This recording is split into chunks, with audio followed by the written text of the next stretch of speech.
Good evening and welcome to on IntellectualRadio.com/iHeart radio station. I'm your host, Roman, and we have a great show planned for you today. But first, the forecast from our IntellectualRadio.com weather center. It is expected to be like, for Chicago, it's a heat wave in comparison to last week's forecast. Today, cloudy and warm with some rain, drizzle, high 50 degrees. Tonight, partly cloudy and cool, low 23 degrees. Tuesday, partly sunny, a little chilly, high 33 degrees. Tomorrow night, a mixture of freezing rain. It could become slippery. People are saying it could be dangerous on the roads there. So it may be a weather advisory there, low 29 degrees, because the rain is going to turn into ice and then it's almost like hell like going to be there. So please be advised Tuesday night. Wednesday, cloudy, high 36 degrees. Thursday, this is going to be a problem again. This time, your basement and low-lying homes, it will rain steadily. Therefore, a flash flood watch may be issued in Cook County because the water has to go somewhere. So you got to check your basements, be prepared, put valuable stuff on top of the tables or chairs and get them on upper levels. The high will be 44 degrees. Friday, partly sunny and cold, high 19 degrees. The Drive at 5 is also part of the new Monday night lineup, starting with a new show called Becoming Dateable at 12 p.m.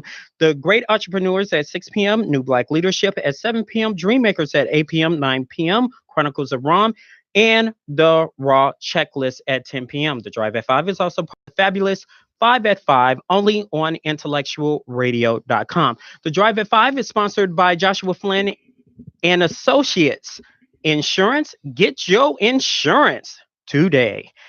Today, my guest is a community leader and organizer for the African American community. Please give a Drive at 5 welcome back to Jamal Green. Welcome back to the Drive, sir. Thanks for having me. I appreciate you. Please give IntellectualRadio.com/iHeart radio station an update since the last time you were on the Drive.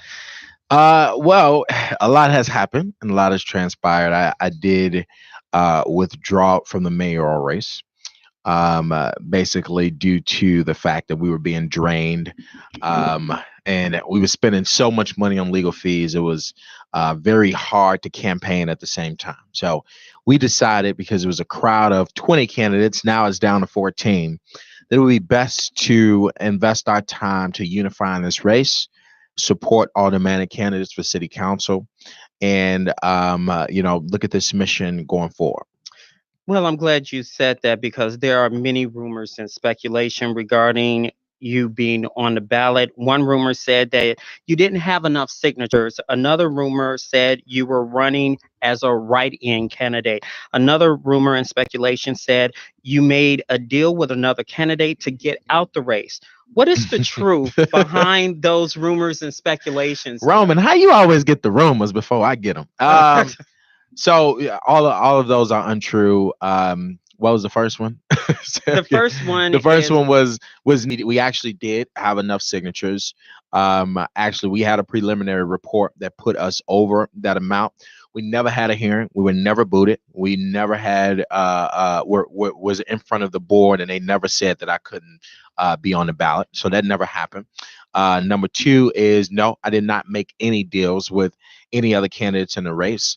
I have talked to every other candidate in the race about their candidacy, but made no deals. Number three, what was the third one? The write-in. The write-in. So I did register as a write-in candidate. We did not see this as a so it was basically, we didn't have enough money to run our race as far as to get on the ballot. It would take way more money to run as a write-in candidate. So no, not writing it. So I'm not running as a write-in. So you're saying no to all. No to all of it. But I am registered. But where these rumors are coming from?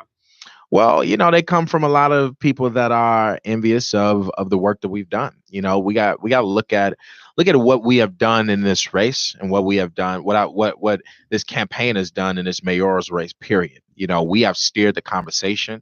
I'm the youngest candidate to ever run, And with being the youngest candidate, I had the most pressed, featured all over national news. We had the best ideas when it came to a lot of how to move the city forward that a lot of other candidates have taken then when I was in a race, and especially now that I'm out the race. So, we made a big dent in the city, and we're going to help the city move forward just from our message. Your signatures were challenged by mayoral candidate Willie Wilson, by former state senator Ricky Hendon. You and the former senator were in a scuffle of some sort because of the signature challenge. You filed a police report. If possible, Yep. could you explain what happened and what led to the police to get involved in that? Well, so we were down at the border review, and we were in what they call record examinations, where both teams have a few people on each team basically fighting over each signature. Ricky Hendon is many people know him, and his record is always have been very snakish, if I can say, In form of a bully. That's what you're saying. he's definitely a bully. And I don't want to go too far into what I think he is, because many people know him. But what I will say is, at that incident, as I was sitting in a chair, he did charge at me. And I was waiting on him to get to me, but the Board of Elections got in between and grabbed him before he was able to get within a couple feet of me. And so the police decided to file a police report about that, right? That was in the state building or Cook County building, and he charged at me inside that building. So wanted to make sure that was on file. Did you drop the charges? What the update on the charges? So I decided not to file charges. It was already a lot that was going on. I could have, and they did direct me to file charges. I just didn't go down there and follow through. Okay, but he's a snake. He's a bully.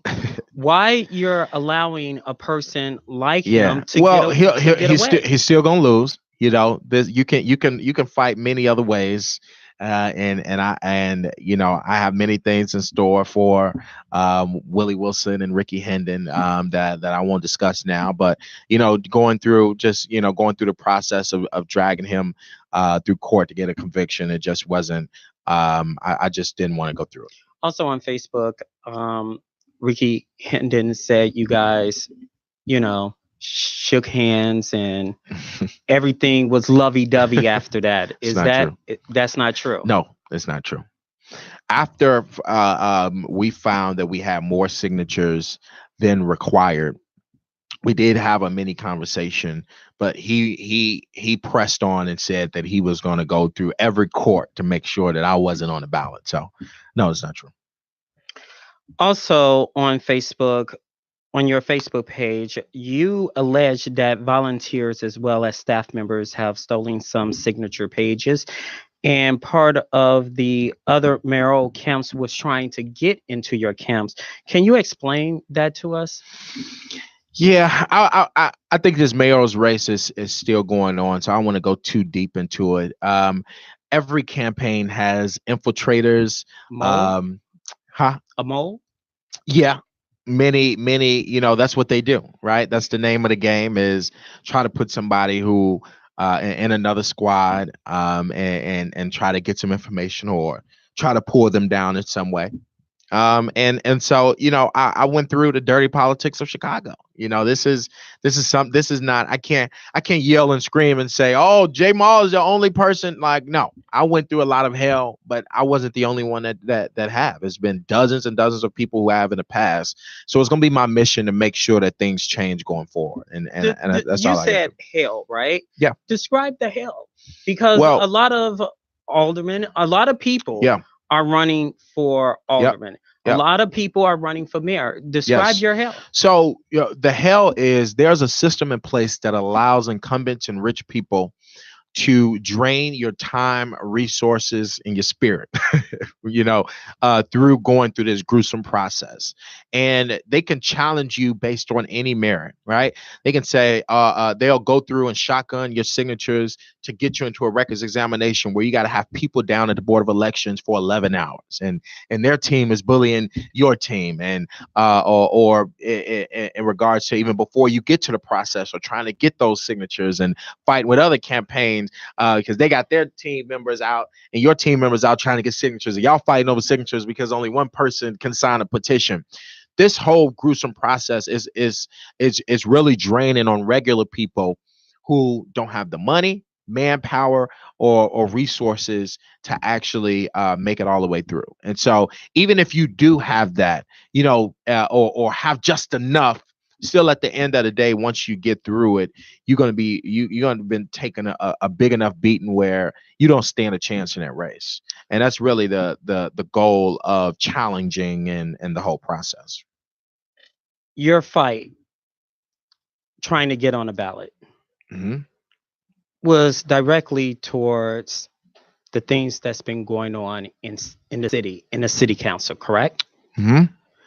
The process also is the city and the city council process of getting on the ballot.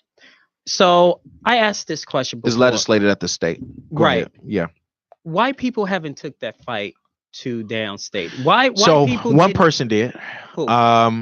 Frank Avila, who he sued. So this is how it happened.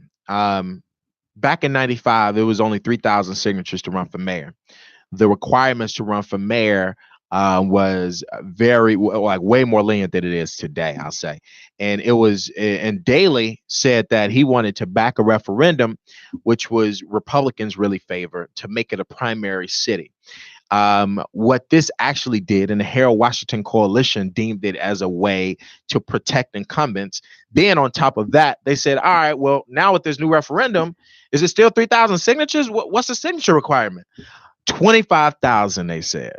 So they created this process, and all these new rules that we have now were not the rules then.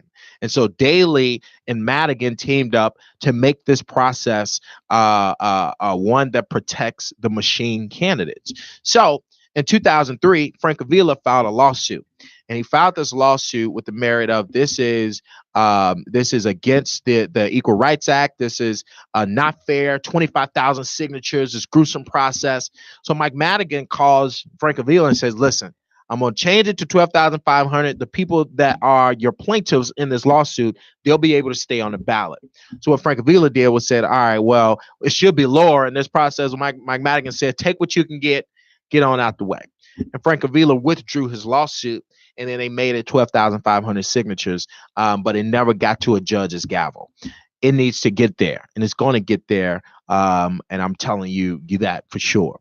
And so, he took on that fight. But you have state reps. Yeah. That's currently on this committee. Yeah. To back the rules. Well, let's be honest. They don't have any power. All right. They have power, but they don't have the power. It all comes through the king of the state, Mike Madigan. All right. Mike Madigan now in trouble. Why won't he's not in trouble. Well, he's not in trouble. According to the Tribune, there's like the Tribune says a lot. He's not in trouble. Mike Madigan is too powerful, and if he was in trouble, we would know it. How can a person like you? You're a community leader. You're an organizer. Yeah. Why won't you rally the troops and go down to Springfield and shut it down? That's gonna happen. All right. So what I'm saying to you is that we have a big legal team, we have a big coalition, and some things will be happening soon. So basically, is to be continued on. To be continued. You have mentioned mayoral candidate Willie Wilson approached you regarding support. If you do not get out of the race, you will have trouble. Tell us about that and why you waited so long to mention it. Willie Wilson, it wasn't waiting long. Willie Wilson tried to bully me out the race, but I'm sure I probably wasn't the only one he tried to do it to. Yes, he offered me money. Yes, he offered me a job on his campaign. Even one conversation before I was challenged of him saying, I'm going to challenge you. You got to 12 o'clock to call me back to say you want to get on my team. And so, I was not going to be bullied. You know what I mean? That I was not going to be bullied out the race. I said, all right, well, you want to take this fight? Let's go ahead. And that's exactly what happened. But if, you know, let me just say that I'm not the only one that he tried to do it to. But I wasn't going to be bullied. So it happened. Just that it happened. It happened. If you saw what I did, I said, hell no. I don't need Willie Wilson's money. Yeah. You also mentioned that the mayoral candidate was targeting black males running for mayor Was, yeah, because he wanted to be the only black male on the ballot. he did. When he said that, what were your thoughts when he said that? Well, you know, I think it's the most sickening thing in the world. I mean, just like I told Willie, you know, you think you can beat me fair and square. You know, don't use these tactics because you're rich. You know, these rich tactics to try to take poor candidates out the race. And you know, to say, oh, I need to be the only black candidate on the ballot. You know, what does that say? First of all, you know, you're not the most qualified candidate in the world. Second of all, everybody should have a right to run. I really believe in that. I really believe that no matter who you are, no matter what your background is or the color of your skin, you should have the right to run for any office. And this is supposed to be a democracy. Just as we got 30 people, matter of fact, 500 people, then how many people that signed up to run for president of the United States, right? You got 460 people that said signed up to be president, but they only give a certain amount of people the news coverage, right? So, you know, like I said, everybody have the right to run, and I think it was disgusting. What happened to this method? I'm mad as hell, and I'm not going to take it anymore. Mm-hmm. That was the Laquan McDonald incident. Yeah, People had that fury. definitely. The same BS every single time. Mm-hmm. Why people are not putting people on a fire on a local level? Yeah. And on the state level. I agree. And just say, I'm mad as hell. We're not going to take this. We're going to make sure you get out. Yeah, it's just so many people that are comfortable. You know what I mean? So it's just so many people that are comfortable. So many people don't know what to do. But that's your job, to make them feel uncomfortable, to feel unsafe. I agree. This is what's going on. I agree. Damn it, let's do something about it. Well, I think that many people, so the many people who are the voices on the streets are trying to transition into a position of power so that they can affect change inside the system. And so that's essentially what happened, and why there's probably not as much hell raised as it usually is. But it's only a handful of people that raise the hell when needed. So it's like, but let me stop you there. Mm-hmm. You can't bark like a big dog, you know, away from the leaders, and then you bark like a chihuahua in front of them. That's what the current Black Caucus is doing. Well, that's what the Black Caucus is doing. They're basically talking big, right? But some of the organizers are doing the same thing. You just can't talk big, and then when you're in front, you know, you bark like a chihuahua. I mean, what's going on there? I'm not saying right? I'm just saying what's going on. I think that everybody has a job to do. All right, and I think that while we can say we're not seeing the hell being raised, there's always more for people to do.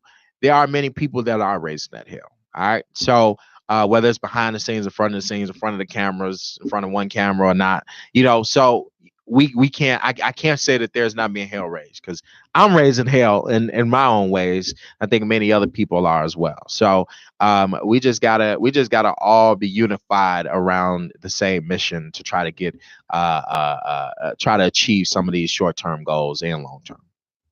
So many Black leaders are against each other and not being supportive of one another. You can say I disagree with you privately, but we are together publicly. Yeah. That's what other races are doing. Why is it different in our community, leaders? We got to fight up front. Yeah. Why not just behind closed doors duke it out? Right. Instead of on social media talking bad about this person on that social media. I agree. I mean, Yeah. it's kind of like the back and forth that you had with Ricky Hendon and yourself, and it's Yeah. like brothers, what we're brothers. Yeah. Why do we have to do that? I mean, he was a leader, you're a leader. I mean, what's going on? Why we can't? It's the old Rodney King saying, "Can we all just get along and stop putting the business in the forefront? And So if you have a difference, let's talk on the side." that sounds good, but all skin folk ain't kinfolk. Okay. So just because someone else is black, that don't mean that we shouldn't expose the stuff that they're doing that is hurting black people. And so essentially, while we can, there are those who have the same mission and they go behind the scenes and they fight it out and they all work together. There are people who are not for the same mission that have to be exposed. And if they're not exposed, then they're able to continue going with the mission that they have that's actually different from the majority of the community.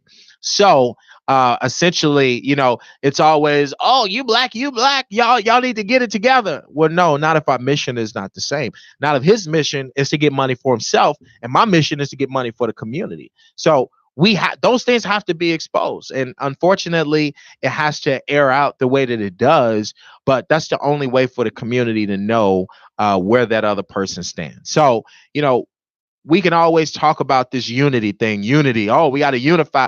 We don't unify because we black, because all black people don't understand where we're going.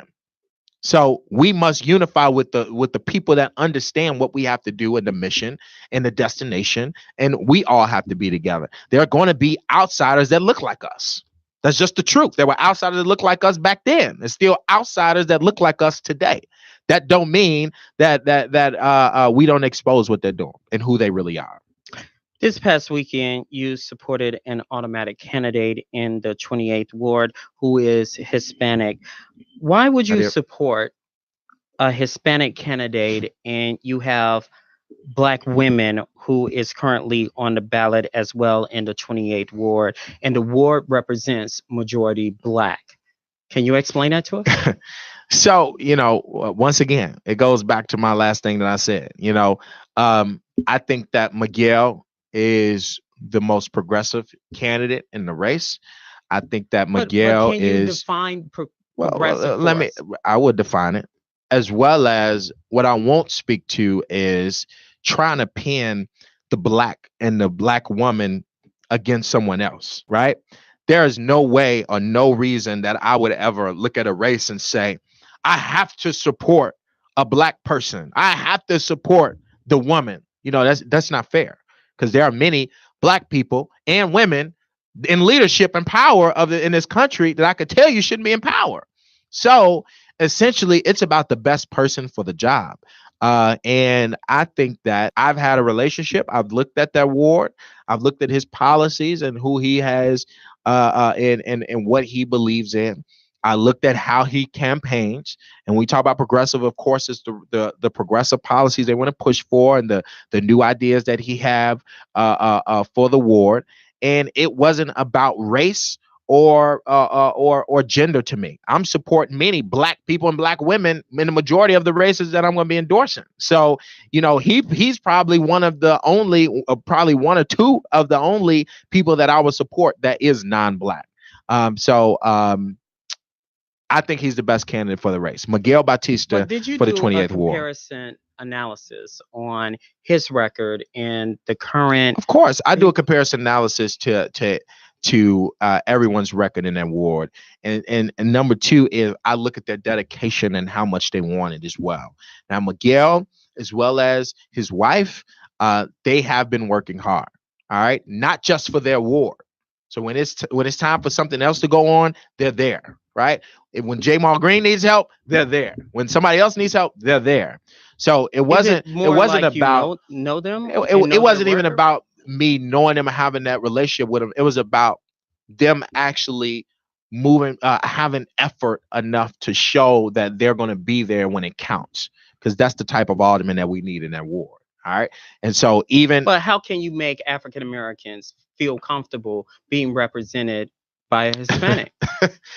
Listen, what The same talk is going Roman, on with Roman, we gotta with stop this. Mendez. We gotta stop this black and brown talk. All right. And essentially, Harold Washington won because he had blacks and he had Hispanics that were unified around him. And they made this a primary city. They changed the laws and start penning policies against black and brown communities so that we are stay divided. And that's what we are. So essentially, our communities are starving for crumbs, just like their communities. Their communities don't have But good they schools. have, but Their some people communities can don't. argue they have more crumbs than us. They had no. It's just that they will unify for crumbs more than we would. All right. Look at what just happened in Ed Burke's ward. Jose Torres and Tanya Patino running against each other. Jose Torres had the most support in that ward. Chewy endorsed Tanya Patino because Tanya Patino has a relationship with the guy that is a close mentee of his. So when he endorsed her, Jose Torres said, well, we got to have some unification to beat Burke. So I'm going to drop my campaign, who's doing better, who has the most support in that ward, to support Tanya Patino, and I'll be her chief of staff. And they came together to consolidate so they could face Ed Burke and have the most power. So essentially, we need to do more of that. So I'm not going to put this whole Hispanic versus black thing. I think it's essentially ridiculous. We should all be together. Now, do we have things on both sides that we could talk about that are negative? Yes. But the reality of the situation is the only people that are starving in communities in this country are black and brown communities. That's all I'm going to say. So Mikhail is the best person for that war, but I'm going to be supporting many black candidates and many women for aldermen this upcoming election cycle. I just wanted to bring that up because it'll probably be some backlash on that. So I'm okay with that. Well, it sounds like it. Don't you think this is a problem that blacks are too separated on supporting their own? It's kind of like this. You mentioned a Hispanic leader supporting another Hispanic leader, and knowing the dynamics. Hispanic is not going to support an African American in a majority of a Hispanic ward. You get what I'm saying? No. Even though, because it's not true. It's not true. This is a case by case basis. You cannot just take one person and say, oh, well, since he's Hispanic and there is 60% of blacks in this ward, he's not going to do for them. You can't just, this is case by case basis. Have there been cases where that has happened or could happen? Yes. But you can't just, we got to get away from the generalizations. We got to get away from that. We got to get away from pinning people against each other, pinning communities against each other, because guess what? Black people can't elect the mayor in this town by themselves. Black people can't elect their own representatives here by themselves unless it's in a smaller district where they're the majority. So we have to build coalitions. We have to reach out and say, all right, we got to support our Hispanic brothers and sisters, and they're going to do the same with us so that we can unify and win the overall mission. But so don't they already have coalitions that's sponsored by African Americans? They have well, you're smiling, but it's true. We have coalitions out there. What's the coalitions? Please. I'm listening. What? Tell me some black coalitions. Well, you have the Rainbow Push Coalition. You told me man. No, but you're come on, man. Me, no. Let's be honest. Rainbow Push Coalition has been ineffective for years. So let's be honest. Okay, but some people can argue with that. Yeah, you can't argue with that. Which is why Rainbow Push Coalition. Why they ain't endorsing nobody? Why haven't they endorsed anybody? Because they understand that they are not as effective or have the support that they had in recent times. If they did, we would be looking at them for who's the next mayor, or looking at Jesse and saying, Jesse, who's you going to endorse? Nobody cares about that now. It's just the truth of the matter is we have to build new coalitions for this time. Is it something that you're interested in? Definitely. But we have to reach across. We got to reach across spectrums. I mean, Harold Washington taught us that. Harold Washington would not be mayor without Hispanic support. Would not have happened. Black Lives Matter in this instance was MIA during this mayoral and automatic race. Majority of the Black Caucus members watched the Laquan McDonald tape. However, running for re-election and Black Lives Matter have given them another pass by not saying anything. Why community leaders like yourself is making sure that the Black Caucus is kind of like they're not saying anything. They're And not. and the Black Caucus is probably going to get in again Hmm. on the south and west side of Chicago So because you're not putting the pressure on them. no, but let me say two things. One thing is I have another candidate from the 28th ward that's on my live, right? And what I want to say is I would have endorsed her had she been, on the ballot. Now, she's a write-in candidate. I think that she's great. Justina Winfrey is great. And I think that she is a powerful Black woman. And she deserved to be on that ballot. Of course, once again, this process in place makes it hard, makes it harder for candidates who don't have the resources to do it. And so it was between, of course, them two, and I went with someone who was on the ballot because of the chances. Now, back to your question, right? The Black Caucus. The Black Caucus has very ineffective. I think the Black Caucus is ridiculous. I think that, but they are powerful. All right. And so You're only essentially, making them powerful because you want them to be powerful. that's not true. I mean, if you look at the voting block, why they're powerful is because voters turn out for them. And then we got to ask why. It's just like Bobby Rush, right? It's the seniors. It's exactly just like Bobby Rush. There's no reason why he should be there. No reason why he should still be the congressman.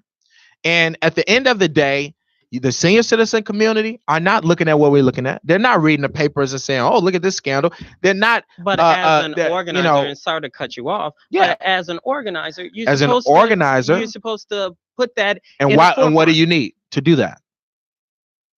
Even if you ban What do one you of need these to do things, that? I know you need media, And and you and need what ground does so if troops. you need media and ground troops, what do you need?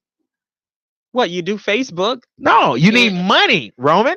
You need money. but you always holler You volunteers. need money. You can have all the volunteers in the world, but those senior citizen buildings, you can't get in. You can't walk in there and go door to door in a senior citizen building or a condominium. You can't walk. They're not going to let But you that's up. what is said in design. You can block it, Yeah, but you can't. So the aldermen have control over those senior citizen buildings. So essentially, you have to have money to send them a piece of mail. That costs, tens of thousands of dollars, depending on how many people you're trying to get in. So the problem is with the candidates that are running against these powerful aldermanic candidates is they don't have the resources to reach those people to break up their base. And that's essentially the problem. So you got Rahm and all these other business people who give them the money so that they can run. And then the newer candidates who are better, who should be in those positions, they don't have the money to compete. They don't have the tens of thousands to put on mailers, tens of thousands to put on media or run commercials or do X, Y, and Z. So essentially, what I want to be in a position to do is be that person to give them those resources. The Black Caucus held a press conference a couple of weeks ago regarding the Jason Van Dyke verdict. They appeared to be upset. However, they all watched the tape. They were quiet. Mhm. When the tape was released, not a single one made noise about the tape and calling for the firing and course not. removal. Now, what are your thoughts about the Black Caucus being angry? There's all no of a such sudden? thing as a Black Caucus in the city of Chicago, Roman. There's no such thing. So what you call them, a graham cracker caucus? I mean, I don't know what they need to be called. I don't even know why they're a caucus. What's the point? A Black caucus, you're supposed to be there in front of issues pressing Black communities throughout the city. They have not been there for years. For years. When something happens, when someone is shot by police, or when they're shutting down a school, or when they're passing a police academy through, the Black Caucus is supposed to be there nice and together and saying, "Hey, Black community, we're not going to allow this to happen. We're going to all vote no." Do we have that type of Black Caucus? No, they say nothing and they vote right with Rahm Emanuel and the devil. So there's no such thing as the Black Caucus. It's ridiculous. Rod Sawyer is the head of Black Caucus, should not be the head of the Black Caucus. He does nothing but sit there and take Rahm Emanuel and everybody else's money, and they don't say anything when it's crucial. But Just as you said, they're gonna get back in. I think that there are races where some of them will get beat. But of course, like I said, it's hard when to beat 20 candidates without the money to do it. But I think that there will be some flipping. Some flipping. Few, yeah. Mayoral candidate Tony Preckwinkle has an ad out saying that she was the voice of getting the tape out of Laquan McDonald. She was the voice who called for the investigation of the firing of the officer. She was Yeah. the voice that called for Anita Alvarez firing. Pastor Hunter said on WGN Yep. that it was okay to run the ad and it was truthful. Yeah. And it was accurate. Those were his words. Yeah. You were protesting. You was out in the forefront of that. You have a mayoral candidate taking credit in which you and others, basically, she's saying you're not deserving of that credit. Why are some of the people, they made noise, but now it's quiet, but the ad is still on? Well, like I said, many people are trying to run their own races. Many people have spoke out. And let me just say this. Is there some accuracy to the things that she's saying? Yes. What are those accuracies? So she got the autopsy to Jamie Calvin. Jamie Calvin is the one who broke the story before us activists got involved. And so before William Calloway and Brandon Johnson, not Johnson, I'm sorry. I think it's Johnson. Before Brandon and William, they went after the video. It was Jamie Calvin who broke the story that it was a kid shot 16 times. He only knew that because Tony Preckwinkle did give him the autopsy. Tony Preckwinkle did take her chief of staff, who was Kim Fox, and she did support her for state's attorney. Now, the problem is that it was exaggerated.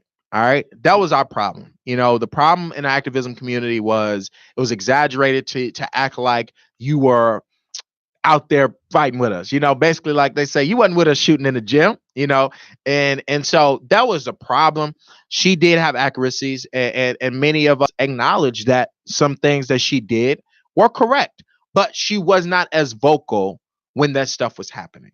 So when we were out there in the streets, or when we were calling for Rahm to resign, she wasn't the one that's saying, I'm standing with the activists. I think that he should resign. I'm standing with them. This is what needs to happen. And that was our problem, is that it was exaggerated. Did she do some things in her capacity? Yes. Now, there are other people that are running for mayor. Have you decided who you will support for mayor? Have I decided I'm going to support for mayor? No, I am not. I think that, this race is wide open. I think that, I think it's not as interesting as it was when I was in a race. It was easy to support myself. But no. Is it somebody that you're taking a closer look that's currently in the race? You know what? Let me just say this. I think there are a few candidates that have great ideas who would be okay for 4 years. Can you name But some? I just don't think that they have the winning potential. Amara Inya. All right. Amara Inya is one. I think that she has great ideas. They released a bad story about her today, but I think that she'll be fine. I think she has some great ideas, and she is has some progressive policies. She's not the perfect candidate, but nobody is the perfect candidate. Do I think that she has the winning potential to win this race? Not as of today. And so she, there are some other things that has to elevate her campaign and well, she had Chance the Rapper. Well, she had Kanye West. Listen, Stacey Abrams had Oprah. Stacey Abrams had Will Ferrell. Andrew Gillum had celebrities. Beto had Beyonce. But guess what? Everybody had in common. They all lost. All right. Celebrities don't win endorsements. And I told Chance this. because I pressured Chance to write a check to Amara. And I said, listen, how you going? Your support means nothing. Your support does not get people to the polls. It made people recognize Amara, made people excited about Amara, but it was one of those, oh, she's great, but she can't win. Because she didn't have the money, because she couldn't get on TV, and she didn't have the resources to do it. And which is why I told him, you must support your candidate so she can so she can play ball. And essentially he finally did. But like I said, there's some more things that I think that she has to do. But I think that didn't Kanye West contribute a lot of money? Yeah, that money went to, she had about $80,000 in debt to the Board of Elections. So most of his money went to paying off debt so she can be able to run for mayor, period. So she wasn't able to utilize that money, that full $200,000 that he gave him. So basically, if you're looking at Amira, and I think Amara's, like I said, I think Amara's great.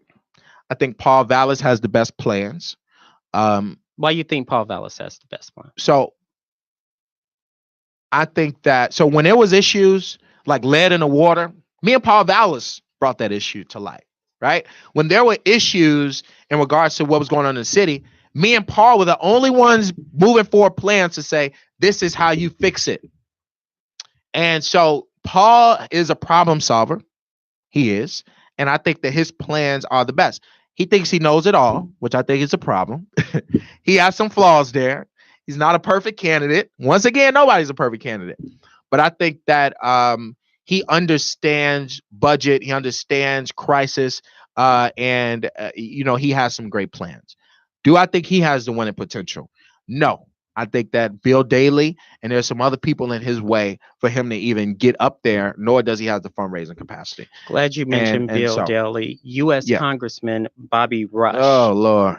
As well as several other Black leaders decided to endorse mayoral candidate Bill Daley. You mentioned it was the wrong choice and bad for the African-American community. However, they said he will make an investment in the African-American community, like resources, which will be great for the city. What are your thoughts? So let me say this about that. Let me just say, in all transparency, me and Bill have talked several times, as well as met several times earlier in the campaign and before he was running for mayor. So me and Bill do have a, you can call me, relationship. Do I think that Bill would be the best mayor at this time? No. I don't think we can afford the policies that he's moving forward. They're very drastic. I told him these, but every time he released a new one, I'll say, Bill, this is horrible. Hell no. Drones and more surveillance over communities, right? Consolidating 50 wards to 15 wards. Getting rid of the LSC councils for under the schools. Not having a civilian oversight police board, right? So his policies are way too drastic, and it reminds me of Mayor Daley and his dad policies. Right now, we cannot afford that. Period. And what you think about Bobby Rush endorsing I think him? Bobby Rush is a sellout. I think he's been a sellout. Bobby Rush should not be in a position of power right now. He's been retired as a congressman, but he's still a congressman collecting checks, paying for that abandoned building that's in Inglewood with them broken windows that is making the community, that's decreasing property values around it. He supported Rahm Emanuel over Chewy. What do you expect? Bobby Rush has always supported people who were not the best in the best interest of our communities.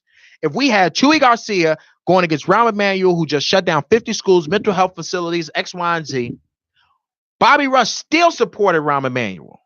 So what does that tell you about his judgment? He's about himself. And the rumor has it is that his kids want positions. His kids want to be in a position of power. And so he's trying to set himself up for it. Some people can argue. You can argue all day. Some people can argue and basically say, you know what? It couldn't have gone through without the Black Caucus. You have a slew of Blacks. It's a voting block there.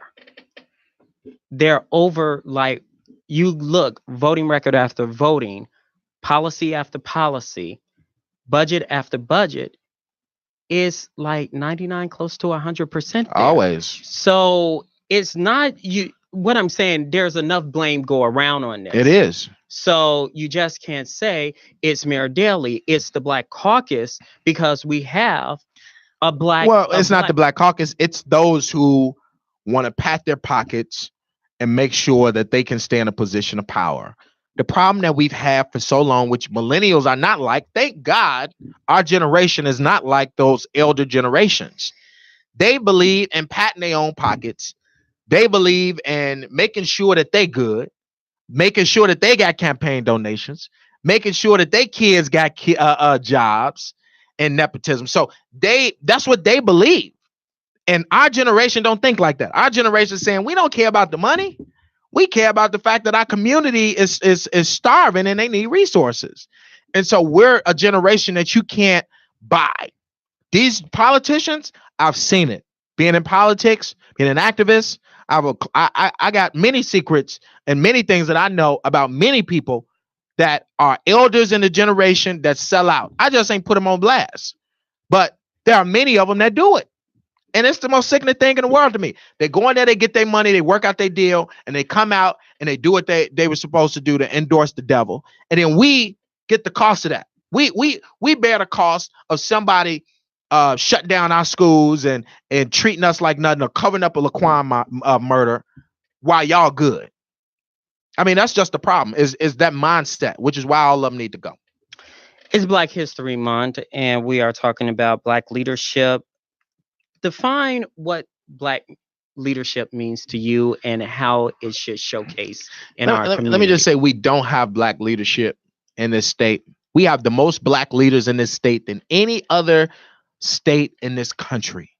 And we're doing the worst than any other state in this country. So, I mean, I think that's ridiculous. What Black leadership is, be people who advocate for their communities that are starving, to make sure that they bring have some equity going on, where schools in their communities are getting the resources so they can be as good as the schools in other communities, so they can have mental health facilities, so they can have economic investment, so they can have jobs in these communities, so that they can lift their neighborhoods. I turn hoods and neighborhoods into communities, right? Communities have the resources for anybody going through problems. And so making sure that we got housing and affordable housing attached to those developers that come in our communities and push people out, and make sure that people are not displaced and gentrified. So Black leadership should be advocating for the best interests of their residents, not advocating for themselves.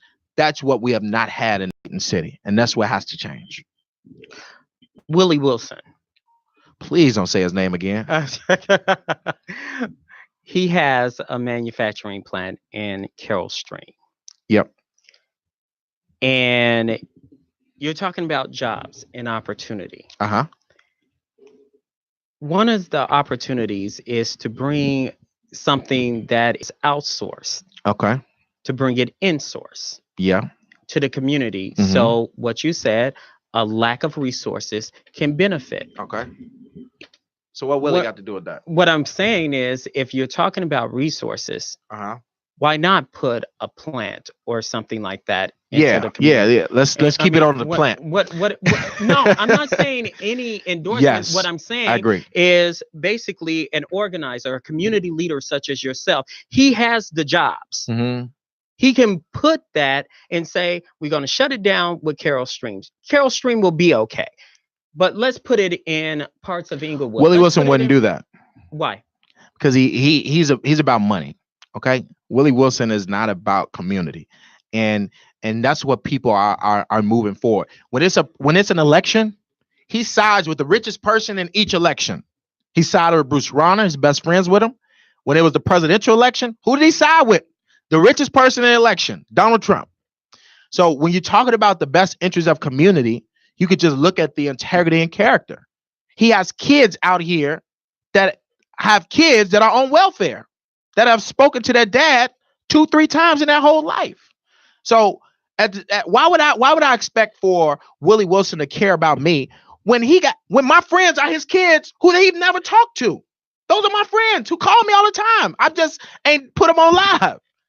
So essentially, at the end of the day, I'm gonna get off of him. But what I will say is that yes, we have to look at what they're doing in Pullman. David Doig from Chicago Neighborhood Initiatives, very good friend of mine. They're developing Pullman at a rapid rate. They just announced a new 400,000 square foot facility.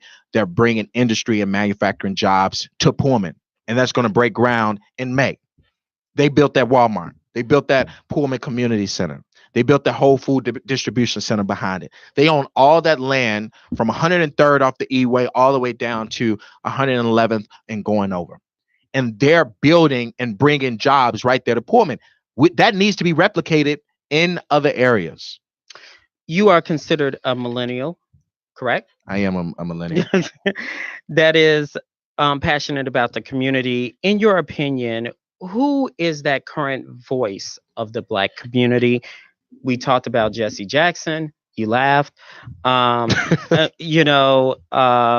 Sharpton is getting older. Louis Farrakhan. The list goes on and on. Who will be the upcoming voice for us in our community? Well, millennials are stepping up to the plate, and when we talking about who's leading the movement and who is out there with the energy, you're going to see, I think, many voices. It's not just going to be a one Jesse Jackson or one Minister Farrakhan. I think it's going to be millennials all over who step up and how those lead millennials issues can come together. I think that millennials stick together for the most part. That's what I will say, is that just like when you have an election, when they say millennials don't vote, well, millennials don't vote because they don't like picking the tail of two evils. But it does show some type of unity because when they do have somebody they do like, millennials all come together and vote for that person. So, essentially, I think you're going to see many millennial voices coming to the forefront. And you just gotta watch and see. I don't think it's gonna be a voice. Just like people call me, oh, Jamal is the voice. No, I am somebody who is a concerned resident pushing concerns, and I want to help build up as many voices as possible. Shouldn't be just one person. What's next for Jamal Green? So I got some big announcements coming soon. I think that will you come back here and make those announcements? You know that was coming out. No, you drive all the way out here. It's called the Drive at 5. What you expect? Right. You expect? During rush hour. So, okay, I got you. You could talk about that. But I do have some announcements, and I am, of course, continuing to build up my mentoring organization. Name your mentor. Majesty All Stars, and we had some new contracts that we're actually working on to place our program in all over the city, northwest and south and east sides, and take over a couple community centers. So we have some big things going on with Majesty All Stars to expand our reach for young people throughout the city of Chicago. And this other announcement, I just can't talk about, but I'm paying attention closely to this race, to this mayor's race. Feeling you was gonna do that. And I'm making sure that I can support as many automatic candidates as possible, as well as I will be endorsing in this mayor's race come the runoff. Okay.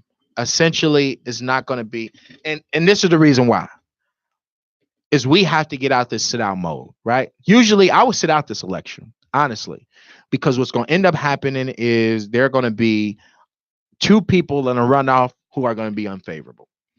And we're going to have to make the tale of two evil decision once again, like we did with Hillary and Trump.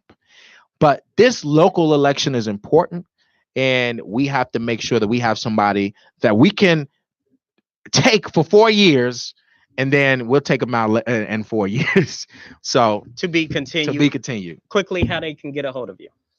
You can look me up, Jamal Green, all over. JA''Mal Green as the color. Not hard to find. To be continued, my man. Always welcome. That's going to do it for us on the Drive at 5 on IntellectualRadio.com. Thanks to Wanda. our executive producer, Earl, who's behind the scenes. You guys have a wonderful week.